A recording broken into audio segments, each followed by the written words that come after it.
Hello, and welcome to Here First. I'm Una. And I'm Lucas. And we are the artistic directors of Davis Repertory Theatre. Before we begin, we should take a moment to acknowledge the land on which this story walk was created. For thousands of years, this land has been the home of Patwin people. Today, there are 3 federally recognized Patwin tribes. Kachil-Dihi Band of Wintun Indians of the Calusa Indian Community, Quetzal-Dihi Wintun Nation, and Yocha-Dihi Wintun Nation. The Patwin people have remained committed to the stewardship of this land for many centuries. It has been cherished and protected as elders have instructed the young through generations. Davis Repertory Theatre is honored and grateful to be creating on their traditional lands. Wherever you are, we encourage you to find out more about the peoples native to the land on which you live, work, and play.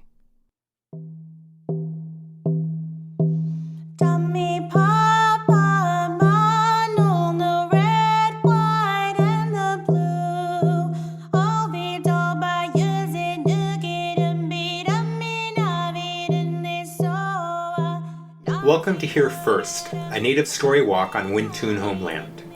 My name is Anthony Burris, and I am a citizen of the Ione Band of Miwok Indians and a professor of ethnic studies at California State University of Sacramento. Today we are sharing with you 6 pieces. You can think of them as offerings, as teachings, as inspiration for starting or continuing to think about Indigenous history and culture. We will also touch on some contemporary issues of concern to Native people. We encourage you to listen to these teachings outdoors while walking if possible.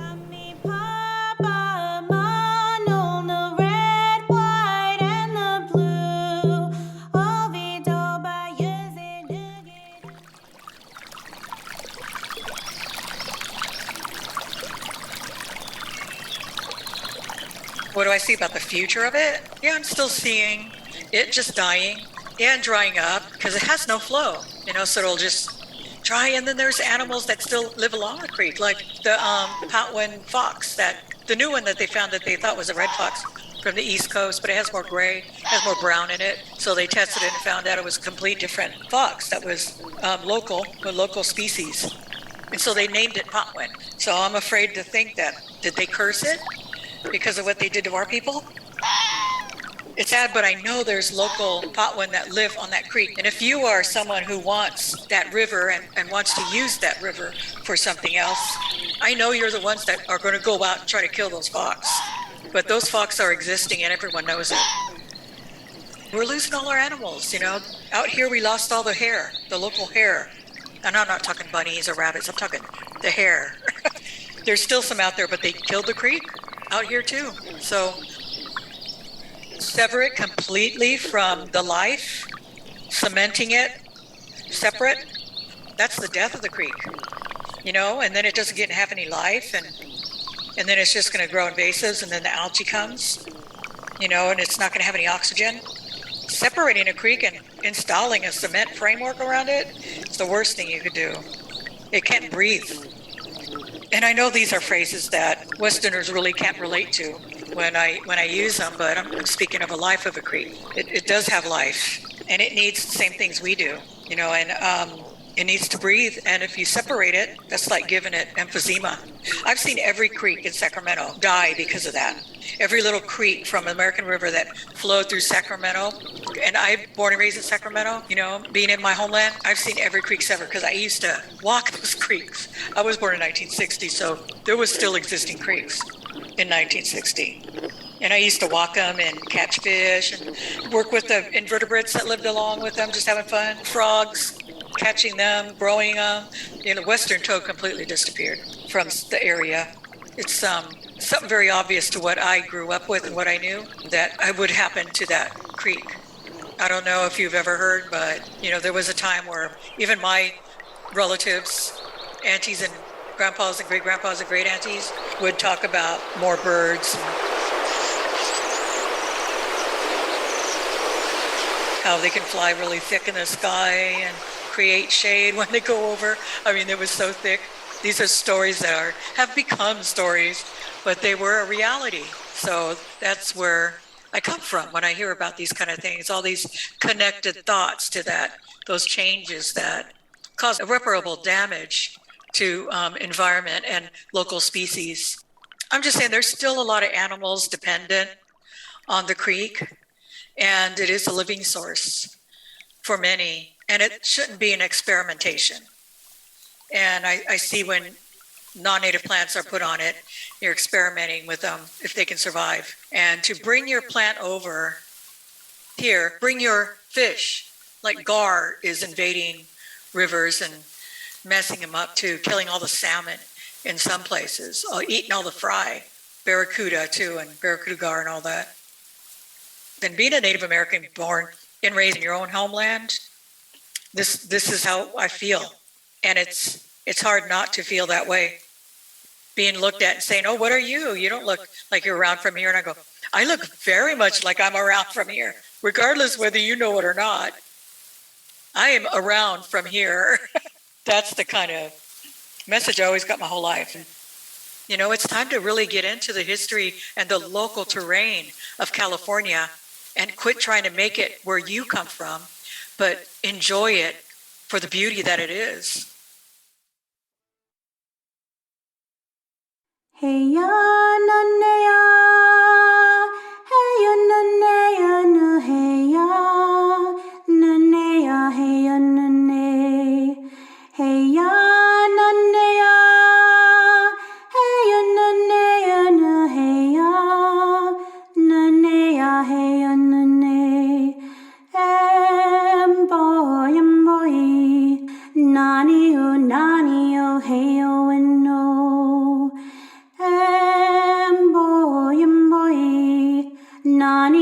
Nani o hey yo and no, hey ya na ne ya, hey ya na ne ya na hey ya na ne ya hey ya na ne, hey ya na ne ya, hey ya na ne ya na hey ya na ne ya hey ya na ne.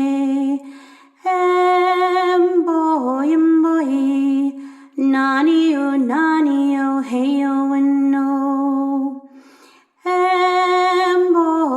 boy, nani o hey yo and no, hey ya na ne ya, hey ya na ne ya na hey ya na ne ya hey ya na ne, hey ya na ne ya, hey ya na ne ya na hey ya na ne ya hey ya na ne,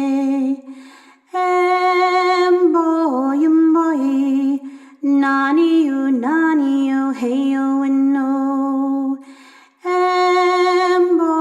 boy, nani o hey yo and no, hey ya na ne ya, hey ya na ne ya na hey ya na ne ya hey ya na ne, hey ya na ne ya, hey ya na ne ya na hey ya na ne ya hey ya na ne, boy, nani o hey yo and no, boy, nani o hey yo and no, hey ya na ne ya, hey ya na ne ya na hey ya na ne ya hey ya na ne, hey ya na ne ya, hey ya na ne ya na hey ya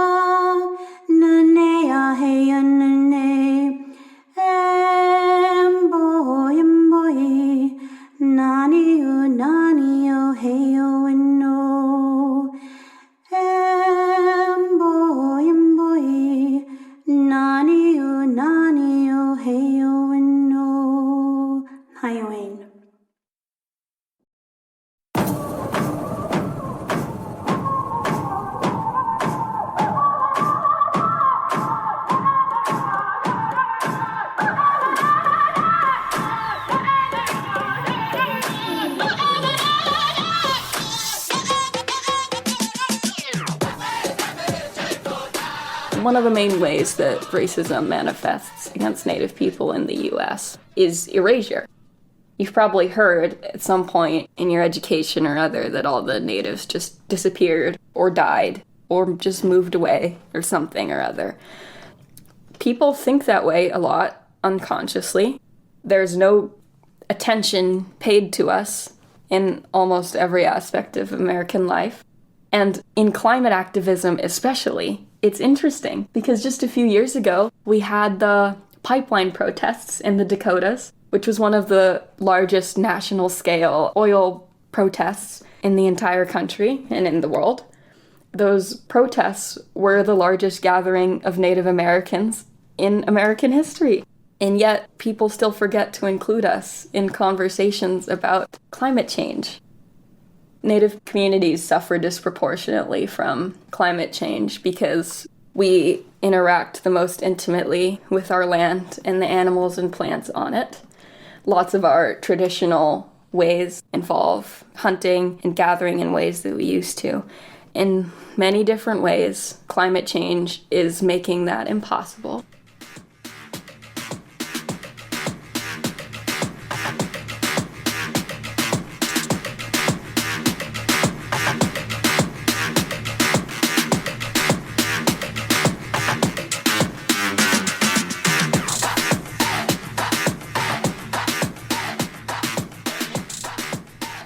Land back is a very general idea. It's a movement, but the basic premise is that native land should be handed back to native hands to let the people to whom it originally belonged steward it. The concept of land back scares a lot of people. They're not sure what native people want to do with it. Ironically, it's they don't want to be displaced or shoved out of places that they think they should be in. There's that unfamiliarity with what Native people want. They don't want to be forced to move out of their homes, which is not what Native people want. Native people have been displaced and disenfranchised to the point where it's, for many people, excruciatingly difficult to live where we're supposed to live. So we have to get our land back in as many ways as we can. A lot of the way land back functions in the legal sense is that it uses treaties that were established at one point to grant native tribes certain rights over their land. Around the 1940s, mass development began on the entire West Coast, but especially in California. There were many, many native tribes who live here, present tense. They live here.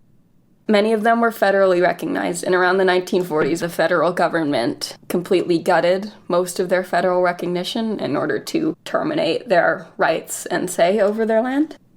I have a job with the California Indian Museum right now, where we're researching ways to make cultural gathering, which is the practice of harvesting plants for traditional purposes, more accessible for Native communities in Sonoma County. Actually, one of the biggest problems that Native community members highlighted was that they interact very negatively with non-Native people while they're trying to do their cultural gathering. So they get yelled at or whatever by members of the public. So a less strictly legally defined definition of land back would be, just letting Native people do what they've always done without disturbing them.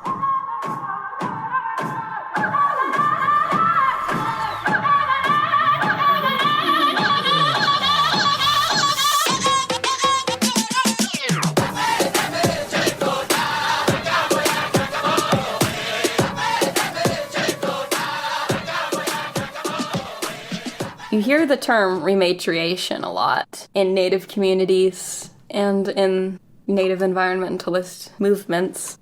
It's a play on the word repatriation. And the reason it's rematriation instead is because many, many, many Native communities were matriarchal before colonization. A lot of the role that women played was owning property and having a say over how things worked in the natural environment. In the oil pipeline protests, there were these women who were called water protectors, and water protector is still a title that's used in and outside of protest contexts. water protectors were strictly women. So all of these things are related. Women are believed in many Native cultures to be the caretakers of nature and in charge of how their communities interact with the natural world.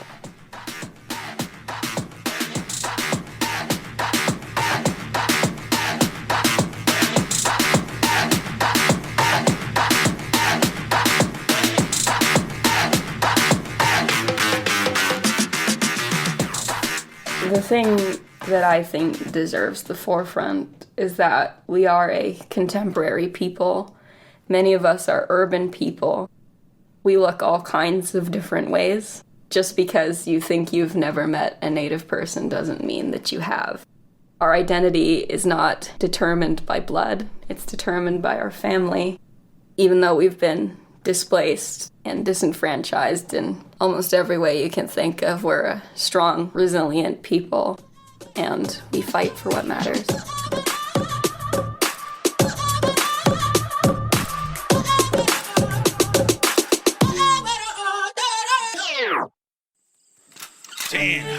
He has an army,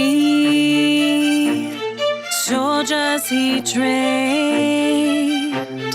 He has your people, and nothing you do will make him change. He has a fort, gateway of the West. He's just a man that you can't best. He's like a monster devouring the land. His little empire is not so grand. He's only human, not like me, I'm special. He's only human, but he scares me. Something inside is broken. Something inside ain't right.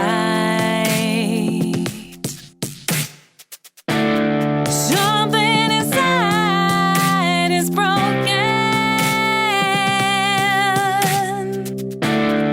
Something inside ain't right. Min kayemen heta yeni Maiduk beni kuyepe Oma uyepe Nisi kubu bolo painu helvis ya di tawa wisini Aumendani Aumuni ukoyimni Ine kolo Something inside is broken. What is your business at the fort? Something inside ain't right. I come to work. I am from Sunukai's village. Something inside is broken. Open the gate! Something inside ain't right. Leloni, Leloni, Homodin hilayim homodi. He has your child, the man in the fort. He took your children, his men did extort. Homodini kule, homodini kule. He has your wife, the man in the fort. He took your wife, his men did extort. Let him go, I failed you all I failed my people, I failed my sons. What can I do? I've lost all control to the man in the fort. Something inside is broken. Something inside ain't right. Something inside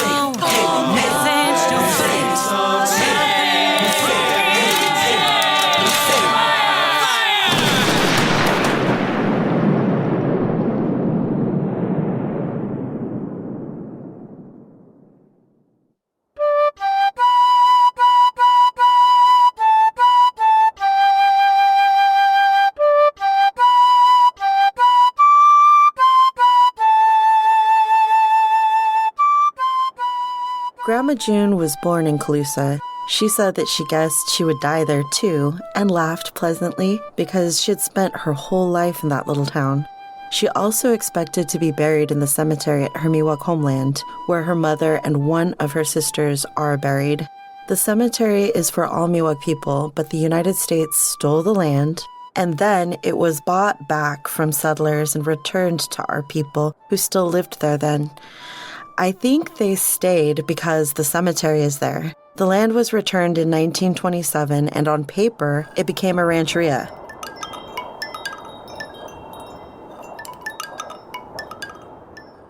Grandma's name was June because she was born on June 1st, 1935. She worked in the fields from an early age along with all of her siblings. She and her older sister, Auntie B, were 2 of 4 children. Grandma was the youngest.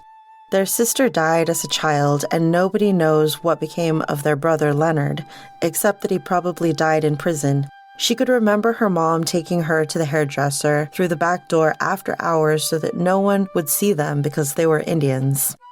When she was just 15, Grandma married an Omlaki man. He proposed to her, and she thought that he was kidding because he had a famous sense of humor. He was just a few years older than her, but I never met him. They had 6 children together. My dad was the oldest, and the youngest was just a toddler when my grandpa died in a car accident on All Saints' Day. When Grandma talked about his death, she would look down, sigh, and shake her head. She would do that whenever she talked about anyone's death. Sometimes I would joke and say that she married him even before she knew that he was a casino Indian, and that would make her laugh.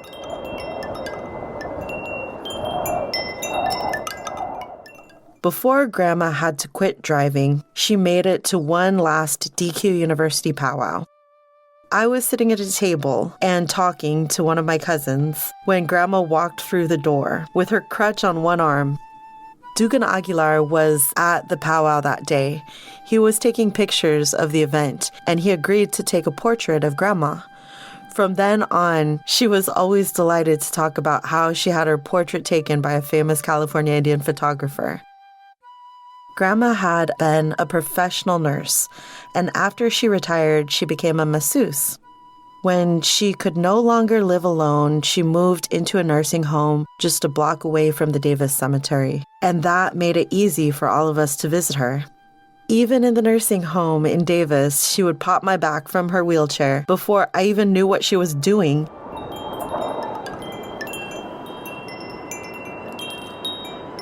Grandma was born at a time in California history when the Miwok language was still spoken. Her mother spoke Miwok, Maidu, Spanish, some Portuguese, and English. My daughter would count to 10 for her in Nomlaki, and she loved to hear that our languages are returning.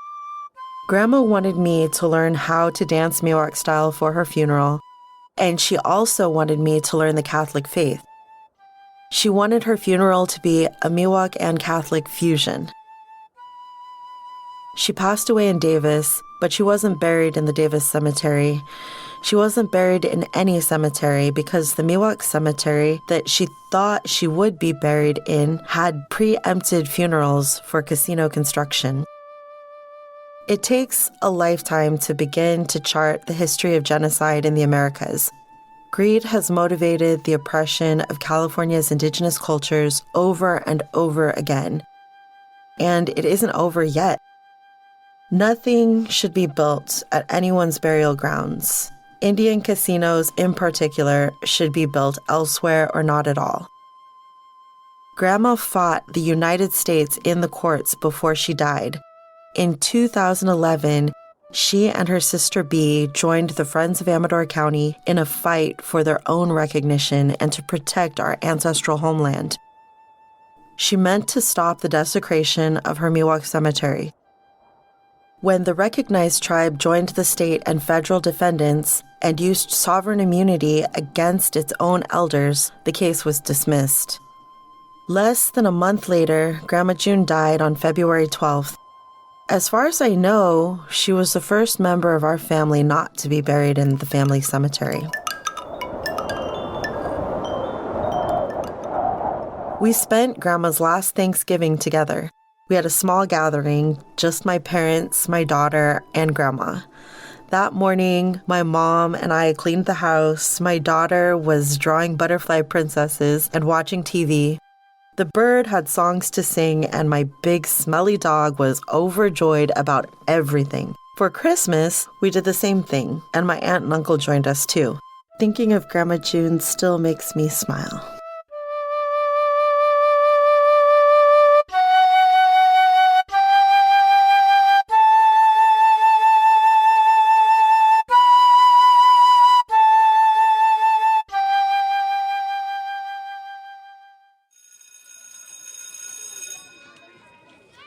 What is it like being a Native student here in Davis schools?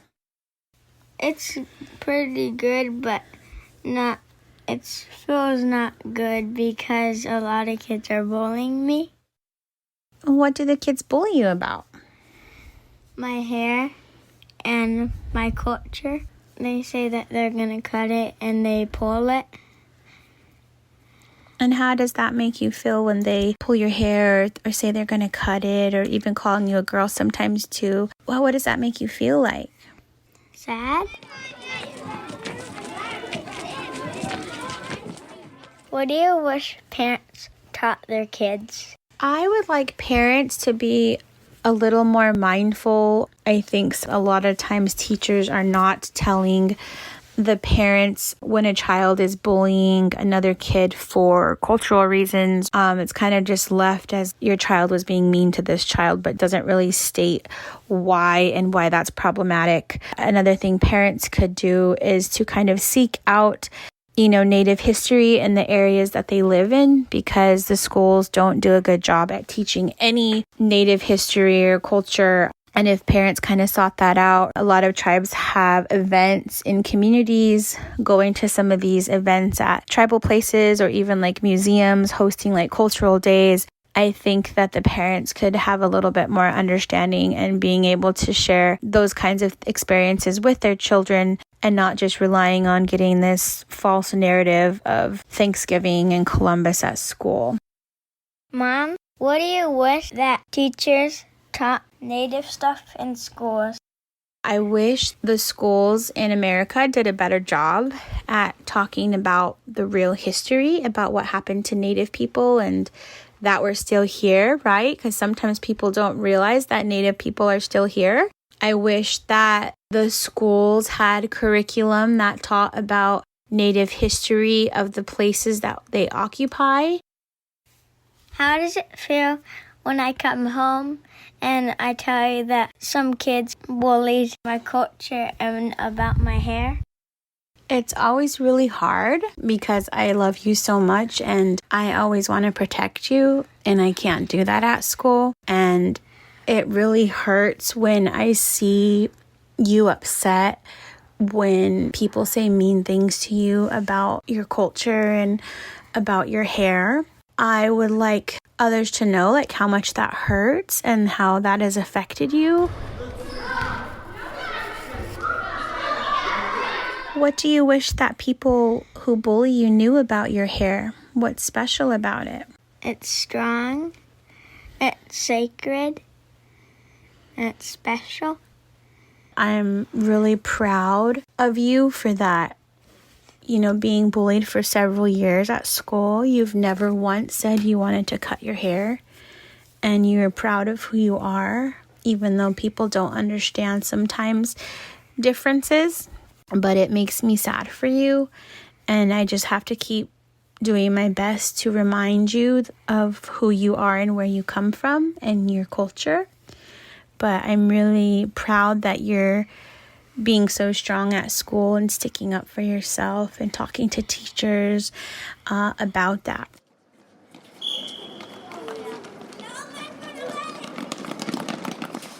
So what would you hope that other students and teachers and even parents, what are some things that you wish that they knew about boys with long hair, about natives?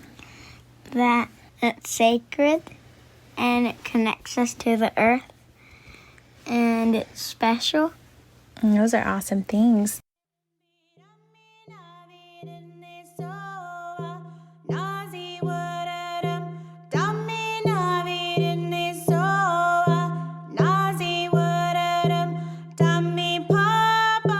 thank you for participating in the experience of Here First. We hope you continue to learn about local Native history. To that end, we leave you with some questions inspired by Pam Gonzalez. How many tribes were in California before contact? What tribes and tribal nations are here today? And where are those tribes located? How many treaties were signed between the United States and California tribes? And how many of those treaties were ratified? What is the difference between Patwin and Wintun? How has education about local Native history changed in the past 25 years? Who teaches our current students about the culture and history of the Wintun nations? How are those teachers trained and by whom? How many Native students are there in Davis Joint Unified School District? How many Native teachers? How do you celebrate Indigenous Peoples Day?